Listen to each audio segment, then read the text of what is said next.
established and in the mood sense, spinball, sensible, that doesn't make any sense. And to put a lot of holes in what you think of them, they destroy that flexible move, and then but we know that the rocks don't reflect. Hey friends, I got a little bit of chalk going on here, and I got some of my mates' flies, and I'm here with a super Liverpudlian dude called Joe, and this is his first time at Speakers, but he's been doing street activism quite a bit out in his neck of the woods.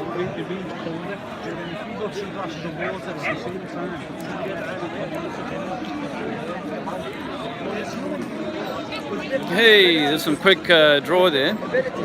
Gaining wisdom. How you going, mate? And Dick. Hi, mate. Dick. Yeah. Flinghammer. That name always makes me smile. That's me. Always makes me smile. Good day, my friends, fellow human, or fellow lady and gentlemen, young man. Huh? Okay. Well, you got any questions? You got any questions? Well, the evidence of gravity or the evidence of... Flat Earth. Okay. Yeah. Do you know about it? It's such a vast subject. It's a huge subject. Investigating so many other things. What do you think accounts for the fact that down is down? Yeah, because there's only one up and one down. Yeah, but why is down down? Well, like, I guess some people say there's like an electromagnetic. Let's just say if you were like a battery and you had two polarities, you had two poles to that battery. You had a negative and a positive charge pole, right? And Earth was the negative charge pole. But some people say that every few thousand years, every 20,000 years, it's like a pole shift, and it switches. So that the whole electrical system switches. So it could be the case that this becomes the positive. What we're standing on becomes the positive, and the roof becomes the negative, and then we'd all turn upside down and go to the roof. But otherwise, in the common sense world, we know that if we had to build a model of Earth, we'd do it on a tabletop. You know, if I built a model train, I would always do it on a flat tabletop. Yeah, I might have a hill. Maybe I was doing it small scale. If I was doing it like a planet level, I wouldn't do it flat. Because it just doesn't work geographically. Well, actually, I mean, if we had to miniature model, like if you had to miniature model me, in fact, science has never done that, actually, so I'll save you the trouble. Science has never come up with a model globe to say this is how it would look. They always give us the answer, it's too big. We can't, so that we have to take their word for it. Yeah, but that globe doesn't have any water flowing up underneath of it, right? Not only that, you sound like you're from down under. Down under, yeah. Yeah, I was raised in South Africa, you know, and we have, when I look at the weather patterns we have there, and I think, how does the Terminator line work when I think about how South Africa, anyway, I won't go into that. I'll stick with this. Your globe that you buy in the shop always comes with like a little stand, yeah, to hold it in the air. So it's spinning on a stand. Now, our globe, we're told, that's right, but our globe, we're told, is spinning on, are you Newtonian or Einsteinian gravity? The only one there isn't really a dispute between the two. Okay, so I think it's, if I have it right, Einstein postulated that time and space acted like a trampoline. These two forces which are relativity. Well, I'm talking about what holds the globe in its orbit. Mixture of factors. Mostly, I know you won't agree with me because the gravity issue, but the gravitational pulls of all the other celestial objects, whether it be the sun, the other planets, or even the other solar systems. Okay. So they're sort of acting sort of like the gears in a clock. Yes. The other gears prevent one gear from moving away. That's cool. I think that's more like Newtonian, if I may. I mean, I'm not a hugely knowledgeable. Einstein would say the same thing. Well, that was more, Newtonian was more like a slingshot, where things are sort of, if you put a string and you swing it around your head, that's more Newtonian, whereas Einstein's relativity is more like an esoteric idea of how time and space can be warped, and they create like a cushion that these things sit on. But I want to take your logic a little bit further, if I may, and say, okay, so let's just say what they're saying is right, and that the globe is going around the Earth at 66,000. Sorry, going around the sun at 66,000 miles per hour a year. That's the journey. Yeah, I've looked into that, but I mean it doesn't matter. But it's a lot. It's an awful lot. There's 66,000 miles an hour, and then the sun is moving through the Milky Way at 500,000 miles an hour, something like that. And then the Milky Way itself is moving through the galaxy, through the universe rather, at a dizzying speed, right? But between these four vectors that we've got of the Earth moving, the Earth turning each day and going around the sun, and etc., etc., satellites, any body like the moon, for example, would have a hellish difficulty to stay in touch with all of those four vectors, including things like, say, Halley's Comet, or even when they left the Earth's surface to go to the moon, for example. The spacecraft would have to account for the vast speeds that were meant to be moving through space. What do you make of that? Speeds. Okay. If I remember right, you were talking about relativity last week. Yeah, all right. I know you don't like the term. No, so I don't like a belief system. You see, we give too much away to theories because you and I can't test relativity. We have to just take it on words because there's a math sum that says it can work. We have to accept that because I can drop my keys, drop an apple to the floor. We can also allow for people to walk underneath a wall and feel like they're always on top. They're making theories as if they're fact. Who's that? Like education system. Oh, it's just riven with. Yeah, it's riven with. Darwin. Yeah. It's just a theory. Darwin's evolution is a theory, as real. Absolutely. And it absolutely is Absolutely. not a fact. Hi guys. Hey, how you going? All right. Good. Thank you. Good. To answer your question, Yeah. it's not so much that they have to account for the speed, it's more the relative change in angle from where like a triangle, Yeah. So you know where you are. Yeah. Your Earth will be. Yeah. And because it moves consistently, right? You know what, instead of being like where that tree is now, Yeah. in about 4 hours will be where that tree is. Yes. For example. Yes. So it's the moon that moved, not the Earth. They're both moving. See, I think when we're honest with ourselves, we always say, oh, look, the sun's rising. Not that we're rolling into the sun. You know, we can't actually feel any roll, any movement. But we're meant to be moving at like 800 miles an hour here. Do you feel any change? Once you're on a train and it's moving, do you feel any relative change in movement aside from like a occasional small bump? Yeah, I mean, if the train speeds up. Once you're in the train. Yes, if the train were to speed up, I would notice that. But people use Open the window. If you open the window in a self-contained carriage, you don't experience that. Okay, so there's a good example, But but you can see the flying around yeah, the bus. yeah. But as soon as you got rid of the windscreen, that flying would not be flying around. You see, is this your mom? So your mom's very clever. I would definitely be listening to her. She's right about that. Because what would to use the example of the plane or the train or the bus or whatever, which is an enclosed capsule, self-contained, how do you explain a self-containment zone for our Earth's atmosphere? What provides the equivalence? Okay, so I might be getting the terms a bit off. Yeah. But it's the atmosphere, the ozone. It forms effectively a seal that keeps maybe not all, but the vast majority of say the oxygen, the energy inside the Earth. Some of it might escape like sunlight. Okay, so you know, as we get up in the atmosphere, we seem to go up in strata, in like layers, and things get thinner and thinner. So we get the thinnest gases at the top, but you're affording them the strength of a sealed bus. I want to bust these guys into the conversation. You guys want to talk on flat Earth? I want to talk on flat Earth to you.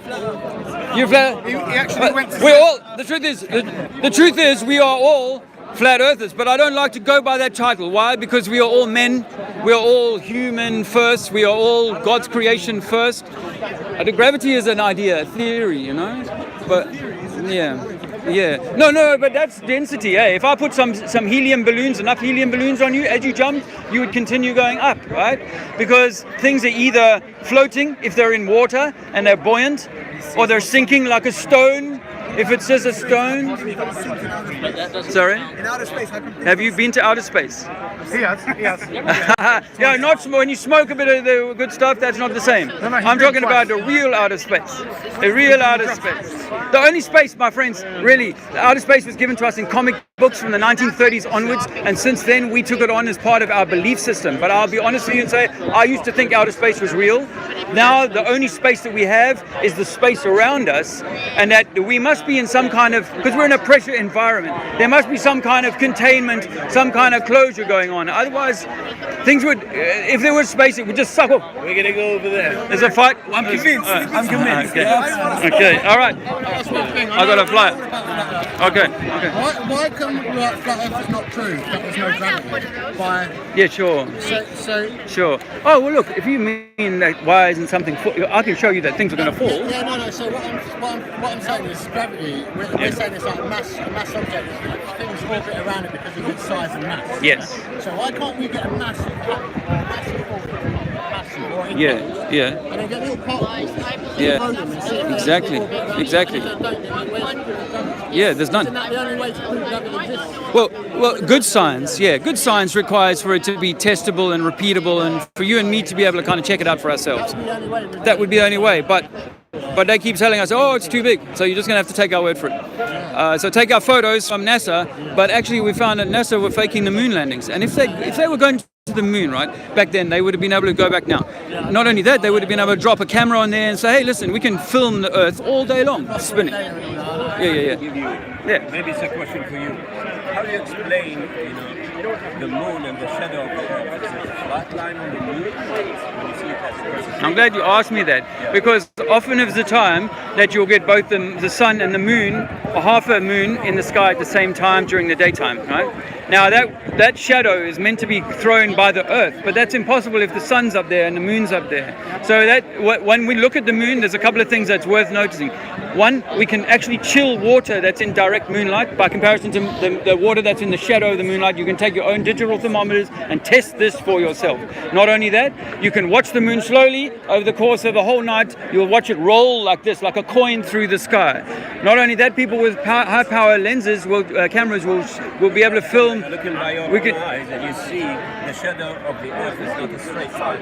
Sometimes it's only halfway there. Yeah. So it's halfway and you get that kind of shadow around it also. But you never quite answered my question of why down is down. Because buoyancy would count. I know. You see, on a Or would your magnetism? okay, on a plane. Imagine this on a planar Earth, where there's no underneath. There's just a surface. Right, if you were an ant, just say, on a table, and you had no way of leaving that table, there's only one down. There is only one down. The curiosity is that a ball, someone who believes in a ball, where everywhere is down simultaneously, where you're down is the opposite to somebody else's down who's underneath you. It makes absolutely no sense in reality. It does when you account for the scale, but... When you account for the scale, that's just words, my friend. Because you can't... That's besides from the point altogether anyway. That still doesn't count for why down is down. The reason why down is this way instead of that way or that way. Well, that's up. But there's only one down. But I can't account for that other than to say there's only one down. But I would say that gravity doesn't explain it. Okay, so you can call... And this is why I say it's a matter of scale. The Earth is so big in comparison to us that any point on the oblate sphere, not so much flat, it seems like it's that. Because the scale of the Earth is so big in comparison to us.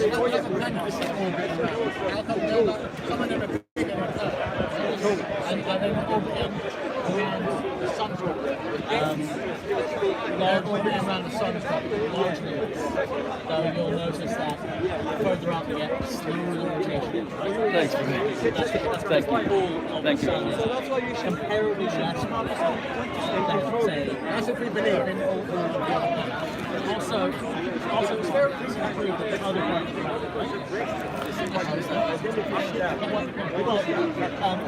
parts you mentioned the moon before, right? Yeah. let's say you had a reasonably powerful telescope, and for the sake of argument, say it will record this. You just pick one crater that you can digitally track. Right? If it's a flat circle, which are you claiming that? What? I'm not. No, I'm not making. I say it's a round. It's like a disc, but it's a disc of light. Not a sphere, but a disc. Yeah. Okay. But So apparent. No. Actually, it can't be that. It can't be that. that's wrong. But, Yeah. Do you know that the moon rock that Neil Armstrong gave to the Dutch, they put through a spectrometry machine to test it for insurance purposes, and they found out it was just petrified wood from Earth.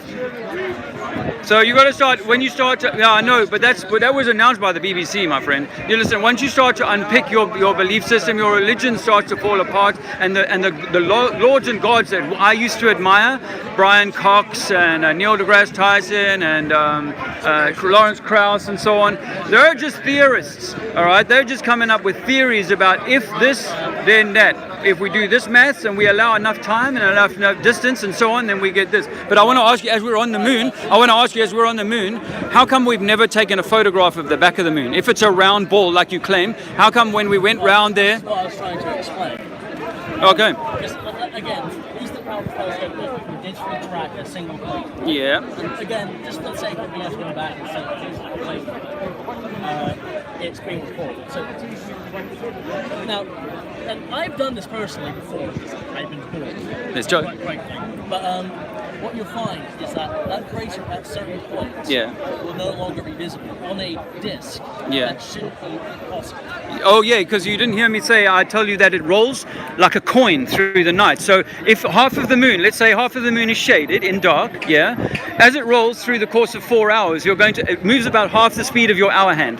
That's what I've observed with my own eyes, that it actually rolls like this. So what could happen is that moon, that crater that you're observing, is going to roll into the dark part and you will lose it. That So it's I more accept. like a dial. It's more like a dial. It's like a clock face. That's what it is. The moon is like a clock face. How do you know But the moon is flat as well. But this is the reason I was saying a reasonably powerful telescope. Yeah. Because a reasonably powerful telescope would still be able to, admittedly not as clearly, but still be able to see the crater. Okay. But you don't. You see the motion of the crater. It doesn't go round.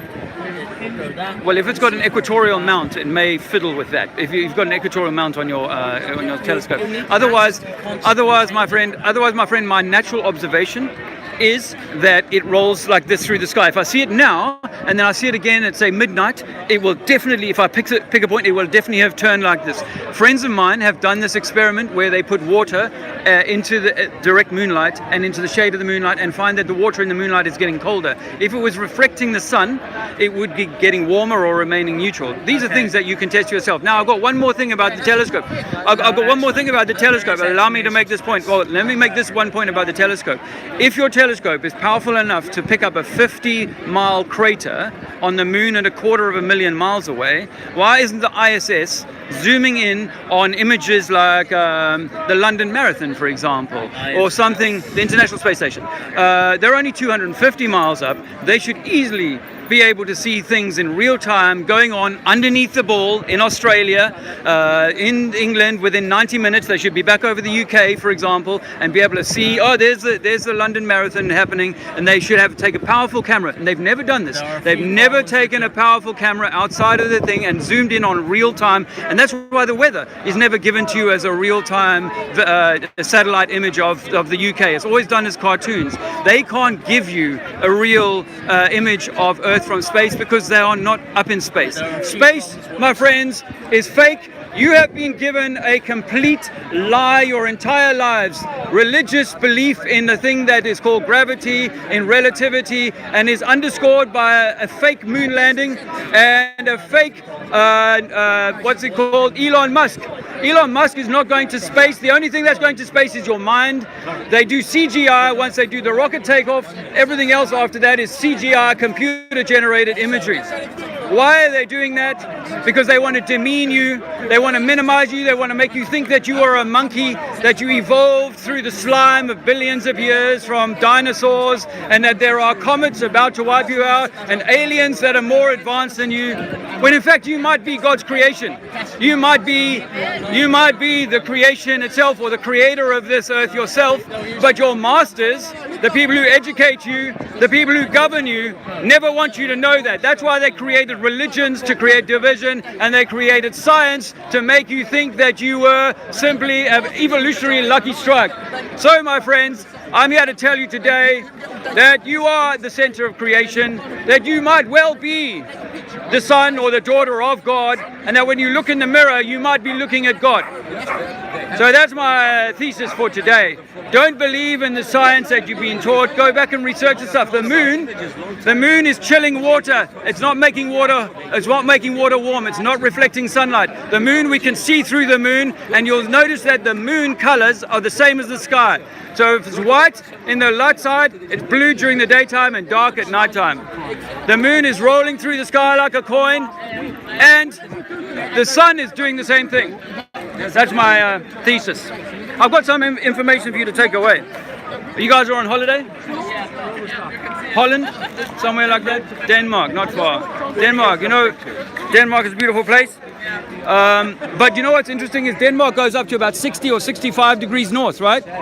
Now, if you go to 65 degrees or 65 degrees south, you have to be in a military grade accommodation. In fact, you need to get the military's permission to go to 65 degrees south. What's happening in the south of our world is completely different to what's happening in the north. The weather's different, the conditions are different, and the rules are different down there. In the 1950s, the Americans did a lot of research down in Antarctica, and after that, they shut it down. The Antarctic Treaty, signed by your country, Sweden, and a bunch of other countries, has stopped any sort of exploration. We don't know what's going on beneath 70 degrees south. So there's a lot of information on a bunch of things they're doing to mess with your children, mess with your minds, etc. I hope that's useful. I have Good luck. science in education. I've got a little bit of a thirst on. How are you guys doing? I haven't been able to keep up with the chat.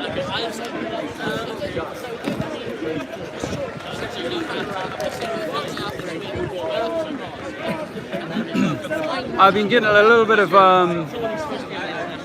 blowback from suggesting, and as I have done lately, that we might be God or the Creator. It's obviously it's the religious guys, particularly the Christian guys, that are troubled by that. Well, I suppose all of the guys are troubled by that. All the religious guys are troubled by that, but the Christian guys, this is going to trigger them hard, and because we are that. Even to my ears, it's hard to say, because I've been so conditioned to say, no, we are not worthy to drink from the. We are not worthy. I used to say this every Sunday. We are not worthy, but to eat from the crumbs from under the table of the Most High, of Jesus. That's what I was taught to say when I was a child. Cute dog. That's what I was taught to say when I was a child. So the whole, we're not worthy, there's another master above us. Fuck that, guys. Fuck it, you know, this is exactly what the fucking globe is about. Oh, we're not worthy, we're just so small. And this is what religion is about. We're not worthy, we're so small. Fuck that. Wake up, people. Wake the fuck up. We are God. That's what it seems like to me. That we are God, and all this fuckery going on here is about diminishing that. And this is not about, oh, I'm God, I'm so fucking great and all this shit. It's none of that. It is said with the most humility that I can possibly muster, that it's an honorable thing, not we are so important. We are important, but not in like a, you know, that take me to the shops, I want to buy a gold jewelry kind of important. It's like it's that kind of one connection to God, that one relationship with God, that oneness with God, that lack of separation. Religion is separation. Science is separation. If you don't like what I'm saying, okay, fine. I can't help you. I am just telling you what's on my heart, what I think. And as you've heard me say, if you were listening just now, I've come from atheist to believe what I believe now, or to think what I think. Hello, my dear. What is that? I'll give you mine. Thank you very much. Because you were saying, we're looking in the mirror, we are God. Yeah. Well, that explains that, you know, when we receive the Spirit of God into our spirit, you might have some truth in what you're saying. Thank you. Yeah. Well, it's taken me a long time to get. I was just saying to the folks that are listening to me, it's taken me a long time to get to the point that I'm able to say that. I'm not even fully comfortable with it. I'm not saying this is absolute, but it just seems to me more and more as I go through all these things that I've researched and realize that shit, they've lied on every scale about everything about what we are, which means that you have to distill all of that crap away. As much as I love how much good stuff is in the Bible or in the Quran or any of these other big books, I also know that they're given to us by a man. And that same man wants to demean God's creation or demean the creation in any way that it can. Well, not the Bible. Well, I mean, do you take the Bible literally? Yes, I do. So do you think that they used to live for 800 years like Noah did? Yes. Okay, so actually, there was a different atmosphere. So, if you account for the flood, I don't think they even saw rain before that. Wow. So, That's interesting. That's interesting. I think they did live there for a long time, and I think we don't live very long now because we're being so poisoned, so traduced. They say in science that we use 10% of our brain now, something along those lines. I think that we used to use 100% of our brain, but we've actually been broken to this point. Yes. And so, the trouble I have with the Bible, right, is that it's if you listen to the folks here, come here often enough, there are people who are all talking about their Bible, but they've got a slight variation on that. Yeah, so I think your problem really isn't with the Bible and God. I think your problem is with religion. Yeah. But the problem with the Bible I have is that you can be interpreted in various ways. You see, there should be no loss of translation. There's people here who say that the whites are this or the blacks are that or the black, all of this sort of stuff. So there's so many opportunities for misinterpretation, which is why I think that the Creator, the Most High, our God, has no need for books. You're Christian? Yes. Yeah, I'm interested. Has no need for books and has no need for words. Now we might need a little bit of a manual, like some guides to help us, but actually the truth God wrote on our heart. The truth about who and what we are. So the more we can step away from man's machinations and misinformation, the closer I think we get to listening to God within. That God is talking directly to you through you. So you don't need to read a book. I mean, it's great to kind of get some guidance, but to kind of rely on that book as being the Word of God, no, because who wrote that book? Well, actually, who printed that book? As you say, we're being lied to so much in so many ways that we have to rethink everything. So remember, and the one thing is that the Bible does not claim, so. What you're saying, when you're reading the Bible, you're reading God's truth. Yeah. But it even says now, the letter kills, but the Spirit gives life and peace. So what you're saying right now is absolutely right. We have to read it in our spirit. Otherwise, we can be killed by it and interpret it with our own mind, leaning on our own understanding, and then with divisions, things happen. So people really need to have a full and accurate knowledge before they actually come to their own conclusion based on their own understanding, which we've just agreed comes from lies that we've been implanted with from a very early age that are getting worse and worse. Now they're even telling 4-year-olds, about funny, all of that stuff. Well, so, I know, and this is part of the deception, and it's all led by. But this gives more credence to the Bible because it's showing a satanic agenda. Yeah. Okay, so our whole society is being inverted away from something into something else. What if that satanic agenda was being manipulated by the